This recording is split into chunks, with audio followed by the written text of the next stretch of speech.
বিসমিল্লাহির রহমানির রহিম। প্রিয় শিক্ষার্থীবৃন্দ, বিএসএস সম্মান তৃতীয় বর্ষের অনলাইন শ্রেণী পাঠদান কার্যক্রমে তোমাদের প্রত্যেককে সাদর সম্ভাষণ জানাচ্ছি। আমাদের অর্থনীতির জন্য পরিসংখ্যান এই কোর্সের ইতিপূর্বে আমরা বেশ কিছু ক্লাস নিয়েছি। আসলে মহামারী চলাকালীন সময়ে আমাদের শিক্ষাখাতটি সবচেয়ে বেশি ক্ষতিগ্রস্ত হয়েছে। দীর্ঘদিন আমাদের শ্রেণী পাঠদান কার্যক্রম বন্ধ থাকার পর আমরা মাঝে অনলাইন শ্রেণী পাঠদান কার্যক্রম শুরু করেছিলাম। এর মাঝে আবার নানাবিধ কারণে কিছু ব্রেক গিয়েছে, তথাপি অন্যান্য বর্ষের বেশ কিছু ক্লাসও হয়েছে। আমরা ইনশাল্লাহ আবার এই শ্রেণী পাঠদান কার্যক্রম শুরু করলাম।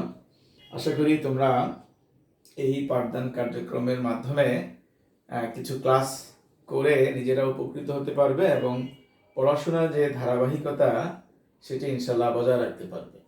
তো এটি আমাদের কালীন সারি বিশ্লেষণের তৃতীয় ক্লাস। আমরা পেছনের কিছু টপিকস নিয়ে আলোচনা করে আজকে যে বিষয়গুলি আলোচনা করতে চাই সেদিকেও আমরা তোমাদের দৃষ্টি নিবন্ধন করব। যেমন টাইম সিরিজ অ্যানালাইসিস কালীন সারি বিশ্লেষণে যে টপিকসগুলো শুরুতে আসে, শুরুতে আমরা দেখব কালীন সারি কাকে বলে বা এর সংজ্ঞাটা কি আছে, কালীন সারি মডেল বলতে কি বোঝায়, মডেলের আবার দুটি প্রকারভেদ আছে, তারপর কালীন সারির উপাদান সমূহ কি কি, কালীন সারির গুরুত্ব কি কি, এগুলো আমরা আমাদের পেছনের ক্লাসে দেখিয়েছি। আজকে আমরা একটু আবার আলোচনা করব এই জন্যই যে আমাদের রিকলিংটা যাতে হয়, আমরা যাতে বুঝতে পারি যে আমাদের পেছনের পড়াগুলো কি কি ছিল। এরপর আজকের যে টপিকগুলো আমরা আলোচনা করব ইনশাআল্লাহ সেটা হলো প্রবণতা পরিমাপ কালীন সারি বিশ্লেষণের ক্ষেত্রে। এই প্রবণতা পরিমাপগুলো কিভাবে আমরা করতে পারি এবং তার 4টি পদ্ধতি আছে। আমরা হয়তো 1 ও 2 নং পদ্ধতিটা আজকে আলোচনা করতে পারি। কালীন সারির ক্ষেত্রে বলা হয় যে সময়ের বিপরীতে, আমরা যদি এভাবে সহজে বলি যে সময়ের বিপরীতে প্রতিটি চলকের যে উৎপাদন অথবা প্রতিটি চলকের যে গুণের মান সময়ের ভিত্তিতে দেওয়া থাকে, সেই তথ্যগুলিকে পর্যায়ক্রমিকভাবে বা সাজিয়ে উপস্থাপন করাকে আমরা কালীন সারি বিশ্লেষণ বলি।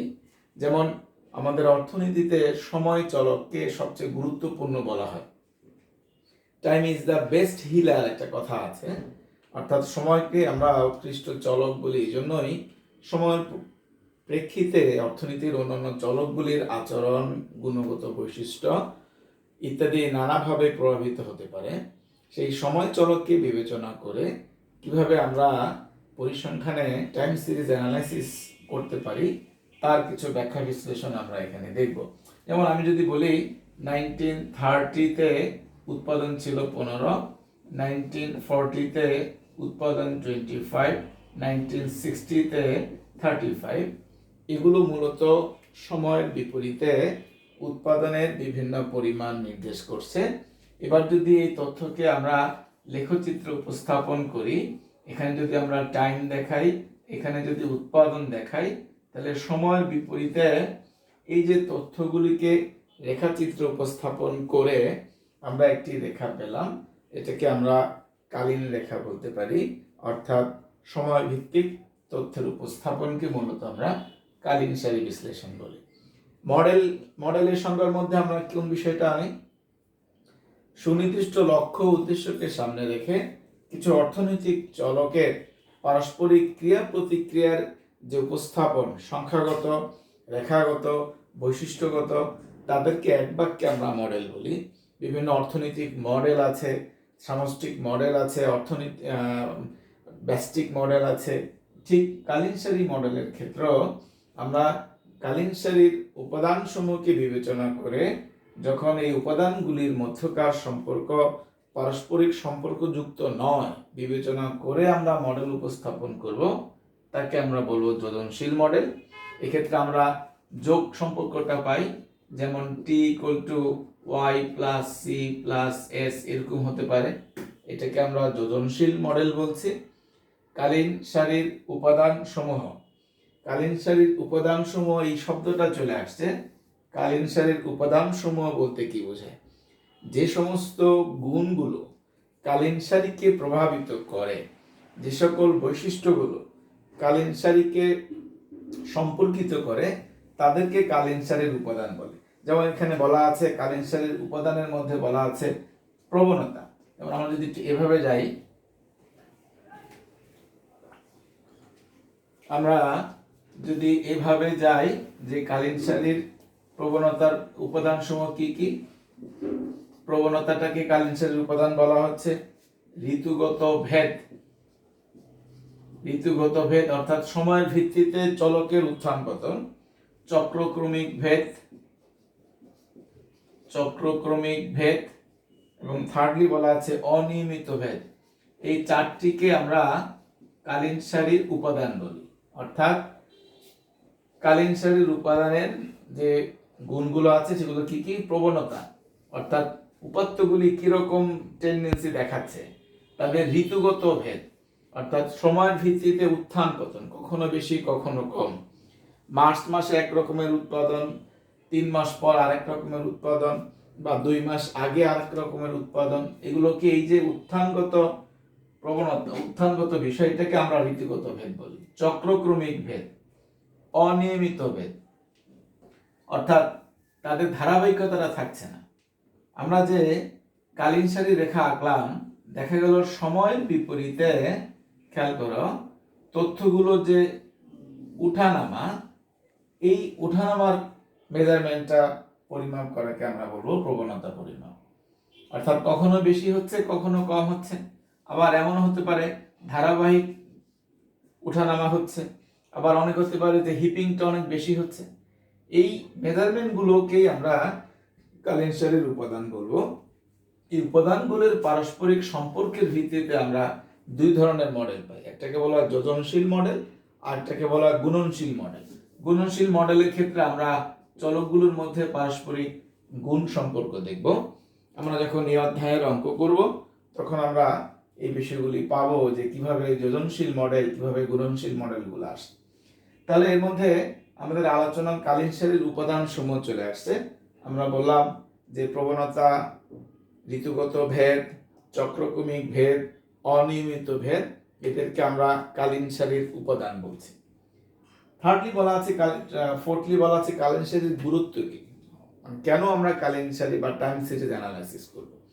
আসলে অর্থনীতিতে উৎপাদন সিদ্ধান্ত, বিনিয়োগ সিদ্ধান্ত অথবা উৎপাদন খরচের ক্ষেত্রে নানাবিধ বিষয়ে বিবেচনা করার ক্ষেত্রে টাইম সিরিজ অ্যানালাইসিসকে অবশ্যই মেজারমেন্ট করতে হবে, অবশ্যই আমাদেরকে কাউন্ট করতে হবে।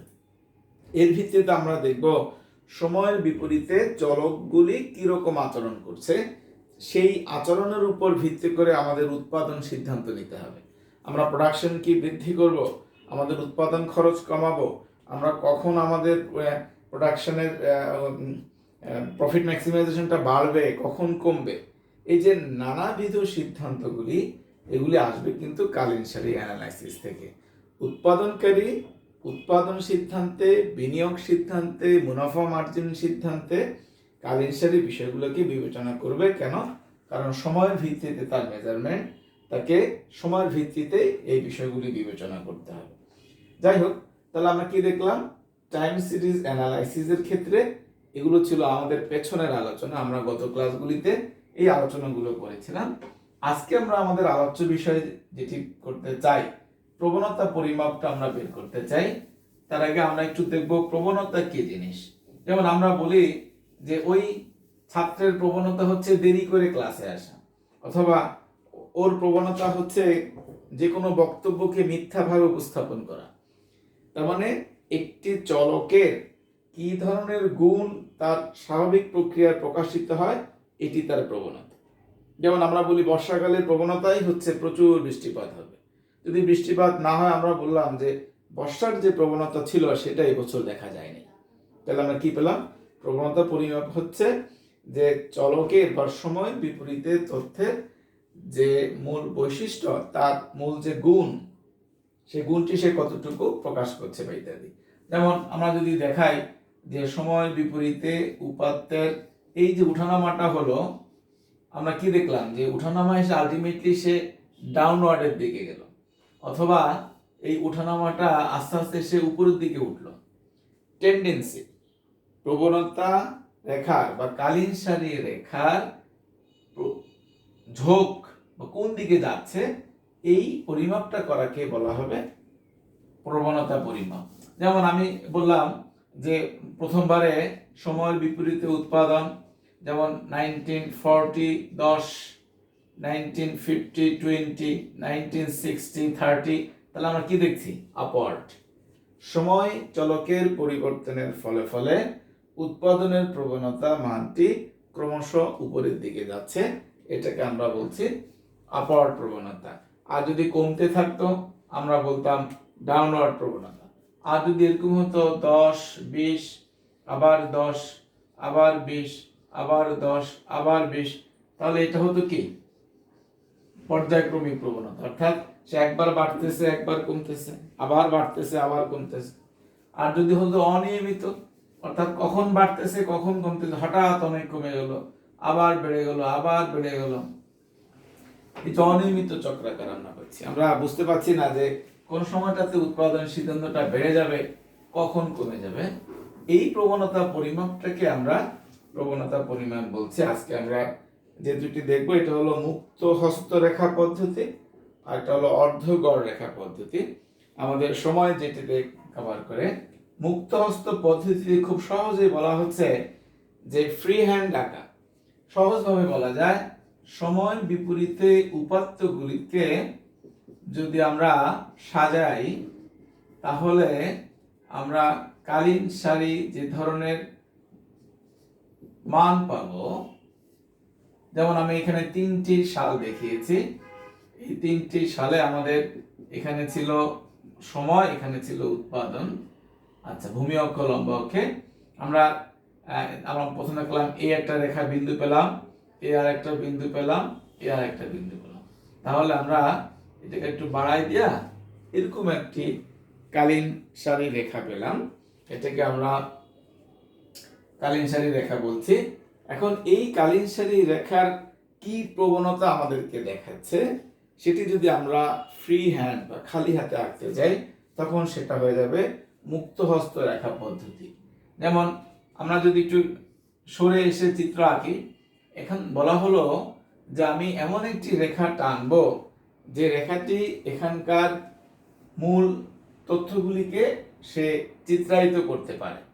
তাহলে রেখাটা ছিল এই, আমি যদি বলি যে কাল্পনিক, এই আমি যদি বলি এরকম একটা রেখা আঁকলাম, এই রেখাটা কিন্তু বাকি তথ্যকে প্রতিনিধিত্ব করছে না। আমি যদি বলি এরকম একটা রেখা আঁকলাম, এই রেখাটিও কিন্তু বাকি তথ্যগুলির মধ্যমানকে প্রতিনিধিত্ব করছে না। মুক্ত হস্ত রেখা পদ্ধতিতে বলা হয়েছে যে এমন একটি রেখা কাল্পনিক টানতে হবে যে রেখাটি কালীন সারির বেশিরভাগ তথ্যকে প্রতিনিধিত্ব করে এবং এদের কেন্দ্রীয় মান বরাবর যায়।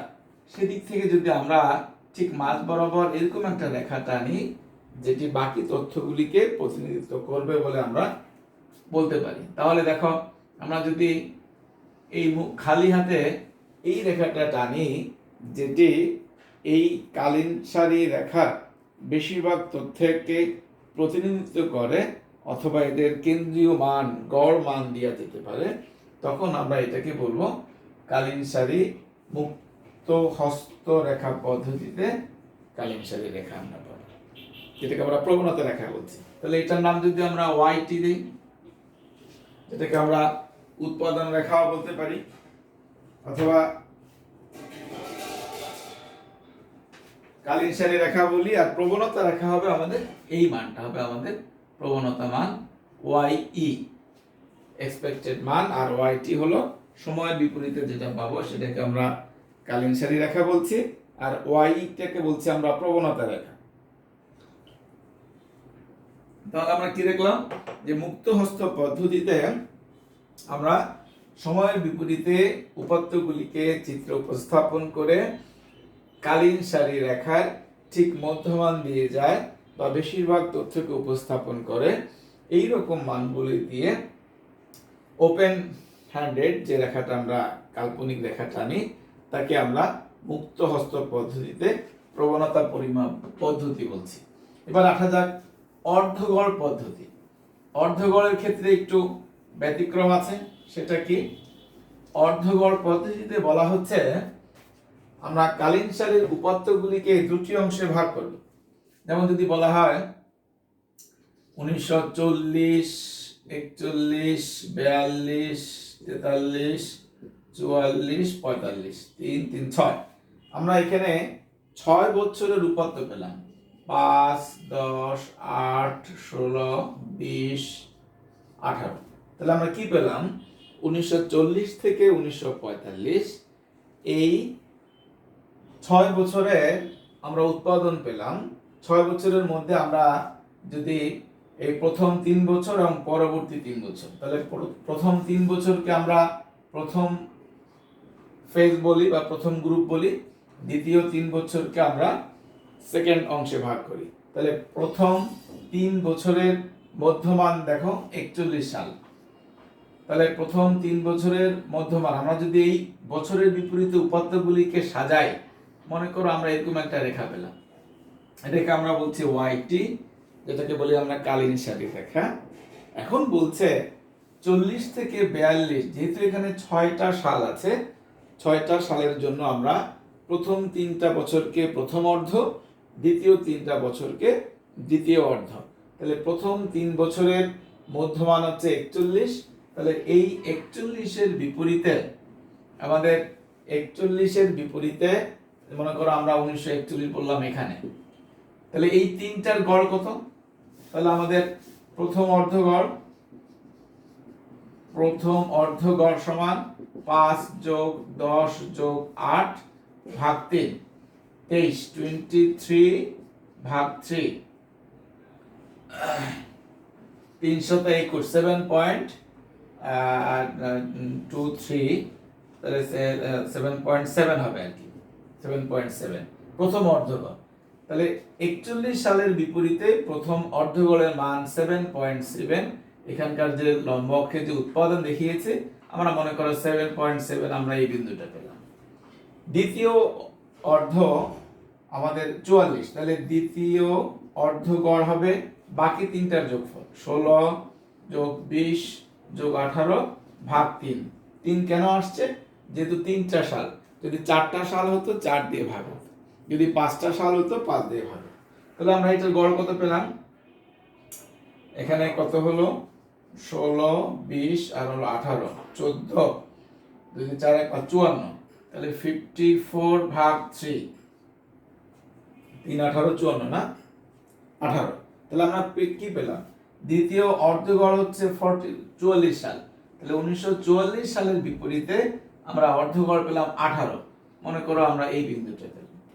তাহলে কালীন সারি রেখার প্রথম অর্ধের জন্য অর্ধগড়ের জন্য একটা বিন্দু, দ্বিতীয় অর্ধগড়ের জন্য আরেকটা বিন্দু, এই বিন্দু দুটোকে যদি আমরা যোগ করে দেই, তাহলে যে রেখা পাবো এটাকে বলবো অর্ধগড় পদ্ধতিতে কালীন সারি প্রবণতার রেখা, যেটাকে আমরা ওয়াই পেলাম।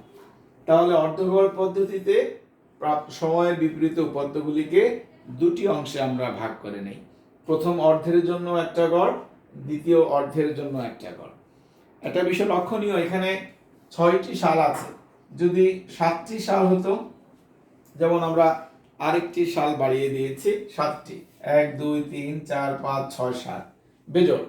এক্ষেত্রে আমরা দুটি ভাগে ভাগ করতে পারবো না। তাহলে আমরা কি করতে পারি? আমরা প্রথম 3টা এবং শেষ 3টা, মাঝের যে সালটা আছে সেই সালটাকে আমরা ওমিট করব মনে মনে।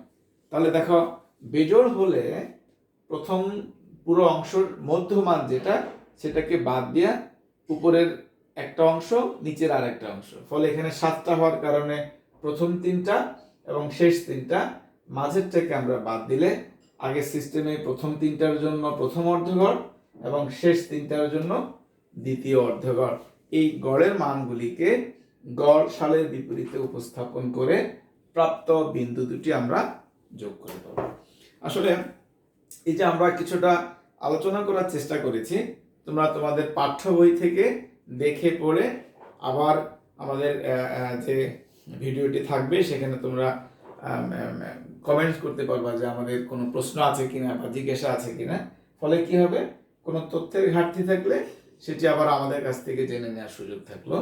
তো প্রিয় শিক্ষার্থীবৃন্দ, আমরা আমাদের এই ক্লাস আবার ইনশাল্লাহ শুরু করেছি। আমাদের অন্যান্য শিক্ষক কর্মকর্তাবৃন্দ ইতিমধ্যে স্যারদের ক্লাস শুরু করেছে। আমরাও আমাদের যে রুটিন দেওয়া আছে ইনশাল্লাহ আগামী ক্লাসগুলোতে আমরা ইনশাল্লাহ তোমাদেরকে এই অধ্যায়ের বা এই কোর্সের বাকি বিষয়গুলো ইনশাল্লাহ পড়াবো। সেই পর্যন্ত তোমরা সবাই ভালো থাকো। ধন্যবাদ সবাইকে। আসসালামু আলাইকুম।